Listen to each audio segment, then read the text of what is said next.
નમસ્કાર મિત્રો, બધાને જય શ્રી કૃષ્ણ, બધાને જય અંબે। તો મિત્રો, આજે નવરાત્રિના પર્વની અંદર તમે બધા જાણો જ છો મિત્રો કે આજે આસો મહિનાની નવરાત્રિ ચાલી રહી છે। આજે મિત્રો મારા ગુજરાતના ભાઈ બહેનો આજે માનું ત્રીજું નોરતું છે। તો પ્રથમમ શૈલપુત્રીન, દ્વિતીયમ બ્રહ્મચારિણી, તૃતીયમ ચંદ્ર ઘંટેથી। તો ત્રીજા નોરતાની અંદર માં ચંદ્ર ઘંટાની માની ભવ્ય એવી પૂજા થાય છે મિત્રો। તો આજે આપણે પાદરા તાલુકાની અંદર આવેલું એક રહસ્યમય મંદિર માં તુળજા ભવાનીનું ગામ અને માનું ધામ જે રનુ નામે પ્રસિદ્ધ છે।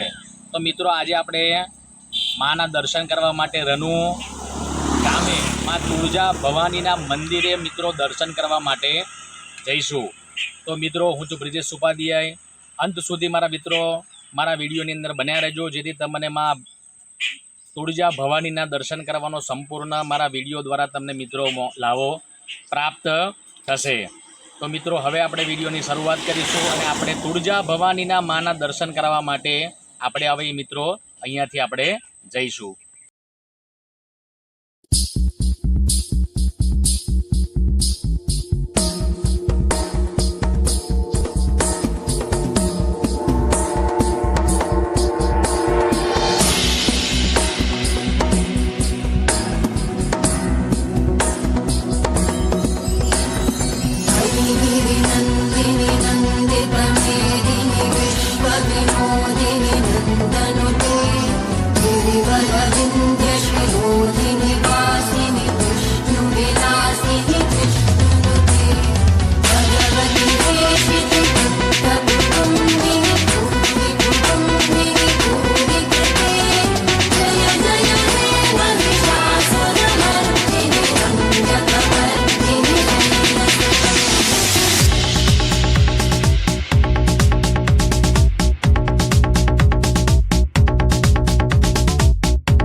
મિત્રો, આપણે હવે રનુ ગામે આપણે આવી ગયા છે, જ્યાં 52 શક્તિપીઠોમાંની જે માના 52 શક્તિપીઠ છે એમાંથી માં તુળજા ભવાનીનું એક શક્તિપીઠ જેમ કે મહારાષ્ટ્રમાં છે, એવું જ અહીંયા આગળ ખૂબ દિવ્ય અને સુંદર મંદિર માં તુળજા ભવાનીની માતાજીનું મિત્રો આવેલું છે। તો આ મંદિરનો ઇતિહાસ અહીંના એવા લોકવાયકાઓ છે કે 900 વર્ષ આ મંદિરનો ઇતિહાસ છે. તો ભાઈઓ બહેનો આપણે હવે મંદિરમાં માના દર્શન કરવા જઈશું. તો મિત્રો અંત સુધી વિડીયોમાં બન્યા રહેજો. તો મિત્રો તમે જોઈ શકો છો આ રનુ ગામે જવા માટેનો આ મુખ્ય રસ્તો છે. તો અહીંયા આગળ તમને માના પ્રસન્ન કરવા માટે અહીં આગળ સરળતાપૂર્વક શ્રીફળથી ચૂંદડી માંડીને પુષ્પથી માંડીને બધું અહીંયા આગળ મિત્રો મળી જશે. જેમ કે અત્યારે મિત્રો જાણો છો કે નવરાત્રિનો સમય છે. તો અહીંયા આગળ મોટી સંખ્યામાં માના દર્શન કરવા માટે મિત્રો ભક્તો આવે છે. તો અત્યારે તમે જોઈ શકો છો અહીંયા આગળ મોટી સંખ્યામાં તુળજા ભવાનીના દર્શન કરવા માટે બધા અહીંયા આગળ ભક્તો મોટી સંખ્યામાં આવેલા છે. તો મિત્રો આ બધી દુકાનોમાં અહીંયા આગળ સરળતાપૂર્વક બધું મળે છે. પુષ્પથી માંડીને ચૂંદડીથી માંડીને બધું જ આ માતાજીના મંદિરમાં જવા માટેનો મુખ્ય ગેટ છે મિત્રો. શ્રી તુળજા ભવાની સંસ્થા. તો અહીંયાથી મિત્રો આપણે મંદિરમાં પ્રવેશ કરીશું. તો મિત્રો મંદિરમાં આવી ગયા છે. તો અહીંયા મંદિરમાં આવતાની સાથે અહીંયા આગળ ડાબી બાજુમાં તમે જોઈ શકો છો અહીંયા આગળ પાર્કિંગનો એરિયો છે. તો અહીંયા આગળ લોકો ગાડીઓથી માંડીને બાઇકથી માંડીને બધું પાર્કિંગ કરી રહ્યા છે. તો અત્યારે ત્રીજું નોરતું ચાલી રહ્યું છે. તો અત્યારે તો અહીંયા આગળ મંદિરમાં મોટી સંખ્યામાં ભક્તો માના દર્શન કરવા માટે આવ્યા છે. તો મિત્રો વિડીયોમાં બન્યા રહેજો, જેથી હું મા તુળજા ભવાનીના દર્શન મારા વિડીયોના માધ્યમ દ્વારા મિત્રો તમને કરાવીશ. તમે જોઈ શકો છો ખૂબ સુંદર મંદિર છે, રહસ્યમય મંદિર છે. અને આ મંદિરનો ઇતિહાસ એવા લોકવાયકાઓ છે કે 900 વર્ષ જૂનો મંદિરનો ઇતિહાસ છે. તો મિત્રો જોઈ શકો છો ખૂબ સુંદર મંદિર છે માનું. અહીંયા આગળ મા તુળજા ભવાની માની અહીંયા આગળ પૂજા થાય છે. તો મિત્રો વિડીયો પસંદ આવે તો એક વખત વિડીયોને લાઈક કરશો.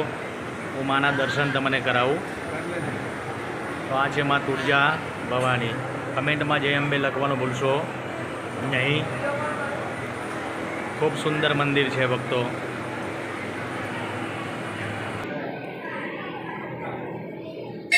તો આ છે માનું ખૂબ સુંદર દિવ્ય સ્વરૂપ.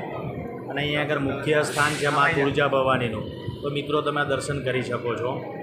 ખૂબ સુંદર અને ઐતિહાસિક મંદિર છે. આ મંદિર સાથે 900 વર્ષનો ઇતિહાસ મિત્રો જોડાયેલો છે. તો મિત્રો મંદિરની બહાર જઈશું, તમને સંપૂર્ણ મંદિરના દર્શન મિત્રો હું કરાવીશ. તો અહીંયા આગળ જો અહીંયા આગળ દ્વાન ભેટ અહીંયા સ્વીકારવામાં આવે છે. પ્રસાદ ઘર છે. તો અહીંયા આગળ તમે પ્રસાદ પણ તમને સરળતાપૂર્વક મિત્રો મળી જાય છે. મિત્રો તમે જોઈ શકો છો ખૂબ સુંદર એવું માનો આ પટાંગણ છે, આંગણ છે અને એવું ભવ્ય મંદિર છે. તો તમને સંપૂર્ણ મંદિરના દર્શન કરાવું. માતાજી માટે કંઈ ભેટ લખાવી હોય તો તમે આ જગ્યા પર લખાવી શકો છો. આ છે કાર્યાલય ઓફિસ માતાજીની ગાદી અને નવનિર્માણ મંદિર. તો આ રીતે આ મંદિર નવનિર્માણ થવાનું છે મિત્રો. શ્રી તુળજા ભવાની માતાજી સંસ્થા રનુ. તો તમે જોઈ શકો છો મિત્રો ખૂબ સુંદર અને અલૌકિક મંદિર છે મા તુળજા ભવાનીનું. તો મિત્રો તમે આ જોઈ શકો છો અહીંયા તુળજા ભવાની માનો 900 વર્ષ જૂનો ઇતિહાસ અહીંયા આગળ આ બોર્ડની ઉપર મિત્રો લખેલો છે કે આજથી આશરે 900 વર્ષ પહેલાં બ્રહ્મર્ષિ શ્રી વિશ્વંભર ગિરિજી મહારાજ માની ઉપાસના અને માના સગુણ સ્વરૂપ જનાર્દનની સેવા કરતા આ સ્થળે પધાર્યા. તો માની પ્રેરણાથી અખંડ ધૂનો પ્રગટાવ્યો, માન સરોવર ખોદાવ્યું. માન સરોવરના ખોદકામ દરમિયાન આવી ભાવ પામેલ વર્તમાન તુળજા માના સ્વરૂપની મંદિર નિર્માણ કરી પ્રાણ પ્રતિષ્ઠા કરી. આશરે 200 વર્ષ પહેલાં સ્વામિનારાયણ સંપ્રદાયના આદ્ય પ્રવર્તક પરમ પૂજ્ય શ્રીજી મહારાજ વિચરણકાળ દરમિયાન સાધીથી બામન ગામ જતા અહીં પધારેલા. તો માન સરોવરમાં સ્નાન કરેલું તે સમયના ગાદીપતિ શ્રી પ્રભાતગીરીજી મહારાજ સાથે આધ્યાત્મ ગોષ્ઠી કરેલી. આ વિસ્તારના હરિભક્તોને સંબોધેલા આ મંદિરમાં વિરાજમાન મા તુળજા ભવાનીના દર્શન કરી માની આરતી એમને ઉતારેલી. તો મિત્રો આ છે માનો ઇતિહાસ જે 900 વર્ષ સાથે સંકળાયેલો છે. તો હવે હું તમને એ માન સરોવરના દર્શન કરવા મિત્રો પાછળ લઈ જઈશ. તો અહીંયાથી આપણે મિત્રો પાછળ જવાનું છે. તો આ બોર્ડની અંદર તમે જોઈ શકો છો માન સરોવર અખંડ ધૂની બાપજીની સમાધિ. તો અહીં બાજુ તમે જવાનો રસ્તો છે. તો પહેલાં તમને પરશુરામ ભગવાનના મિત્રો દર્શન કરાવું. તો આ છે ભગવાન પરશુરામજી. તો મિત્રો તમે દર્શન કરી શકો છો. બીજા ભગવાન જે છે તો એ છે વિઘ્ન વિનાયક ગણપતિ બાપ્પા, જે બધાના વિઘ્નોથી બધાને દૂર કરે છે. જેવા ગણેશજી પણ અહીં આગળ વિરાજમાન છે. તો હવે અહીંયાથી આપણે માન સરોવર તરફ જવા માટે જઈ રહ્યા છે. તો મિત્રો તમે જોઈ શકો છો અહીંયા નીચે જેમ કે આ 900 વર્ષના ઇતિહાસ સાથે આ માનો સંબંધ અહીંયા મંદિરનો જોડાયેલો છે. તો જે સરોવર તમને વાત કરી રહ્યો છું તે આ માન સરોવર મંદિરની બિલકુલ પાછળના વિભાગની અંદર આવેલું છે. તો અહીંયાથી નીચે ઉતરી એ માન સરોવરના તમને મિત્રો દર્શન કરાવું. ખૂબ સુંદર જગ્યા છે. અહીંયા આગળ ભક્તો આ સરોવરની અંદર આ તળાવની અંદર માછલીને કંઈક ને કંઈક ખવડાવતા તમને નજરે પડે છે. કંઈક ને કંઈક સેવો છે, કંઈક મમરા છે, એવું બધા અહીંયા માછલીઓને મિત્રો ખવડાવતા હોય છે. એક બેન પેલા ખવડાવી રહ્યા છે, તમે જોઈ શકો છો માછલીઓ. અને ખૂબ રડિયાળી એવી સુંદર મિત્રો જગ્યા છે. તો અહીંયા આગળ મોટી સંખ્યામાં ભક્તો આવે છે, માના દર્શન કરે છે. અહીંયા ફોટોગ્રાફર પણ કરે છે, માછલીઓને અન્ન પણ ખવડાવે છે. તો અહીંયાથી હવે પાછા આપણે ઉપર જઈશું. તમને એ સમાધિ સ્થાનના પણ મિત્રો હું દર્શન કરાવવા તમને લઈ જાઉં છું. વિડીયોમાં બન્યા રહેજો. તો હવે મિત્રો આ મંદિરના તમને સંપૂર્ણ દર્શન કરાયા. હવે આપણે જવાનું છે સમાધિ સ્થાને, જ્યાં એ બાપજીએ જ્યાં સમાધિ કરી છે અને એમનું જે મુખ્ય સ્થાન છે. તો મિત્રો ત્યાં તમને દર્શન કરાવવા લઈ જઈશ. તમે જોઈ શકો છો મિત્રો ખૂબ સુંદર એવું આલોક દિવ્ય મંદિર છે. અહીંયાથી હવે આપણે બહાર જઈશું. એ સમાધિ સ્થાનના આપણે દર્શન કરવા માટે મિત્રો હવે આપણે બહાર જઈશું. તો હવે મંદિરની મિત્રો બહાર આપણે આવી ગયા છે.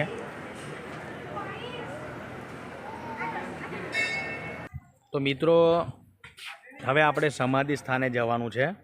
તો અહીંયાથી મિત્રો આપણે જે બાપજીની જે સમાધિ સ્થળ છે તો ત્યાં જઈને પણ તમને એમના દર્શન કરાવું. અહીંયા પાછળ તમે જોયું છે માન સરોવરના તમને દર્શન કરાવ્યા. હવે આપણે અહીંયાથી સમાધિ સ્થળ જે બાપજી દ્વારા આ મંદિરની પ્રાણ પ્રતિષ્ઠા થઈ છે એવું ખૂબ અલૌકિક અને શક્તિશાળી એવી સમાધિ સ્થળ એ બાપજીનું છે. જોકે અત્યારે તો સમાધિ સ્થળે મને લાગે છે તાળું માર્યું છે મિત્રો. તો હું તમને દૂરથી મારા વિડીયોના દ્વારા બતાવી શકું છું કે આ જે છે સામે તમે જોઈ શકો છો એ છે સમાધિ સ્થળ. જો ખુલ્લું હશે તો મિત્રો હું તમને બતાવીશ અને દર્શન કરાવું તમને. તો મિત્રો અત્યારે આપણે જઈ રહ્યા છે એ સમાધિ સ્થળના દર્શન કરવા માટે. લખ્યું છે મૌન મંદિર. તો લખ્યું છે અહીંયા આગળ મૌન મંદિર, જે આ મુખ્ય સમાધિ સ્થળ છે મિત્રો તમે જોઈ શકો છો. અને અહીંયાથી તો આ એવું ખૂબ રળિયામણું અને સુંદર મંદિર છે મિત્રો. તો મિત્રો તમને મંદિરનો પરિચય 900 વર્ષ સાથે જોડાયેલો છે, સંકળાયેલો છે. તો મિત્રો તમને પહેલાં હું જણાવી દઉં કે આ મંદિર વડોદરાથી લગભગ 35 થી 40 કિલોમીટરના અંતરે રનુ ગામે આ મંદિર તુળજા ભવાનીનું માનું આ મંદિર આવેલું છે. તો મિત્રો અત્યારે તો નવરાત્રિનો સમય છે. માની અનન્ય ભક્તિ કરવા માટે લોકો દૂર દૂરથી અહીંયા આગળ તુળજા ભવાનીના દર્શન કરવા માટે મિત્રો આવે છે.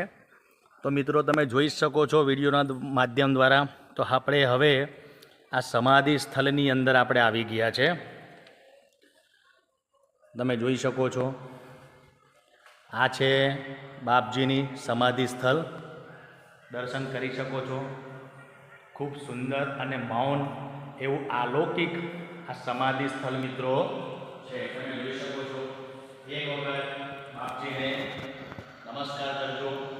આ બાપજીના તપસ્યાના કારણે અત્યારે આ ધનુ મંદિરની પ્રાણ પ્રતિષ્ઠા અને આવું દિવ્ય અને અલૌકિક મંદિરની સ્થાપના કરાઈ છે.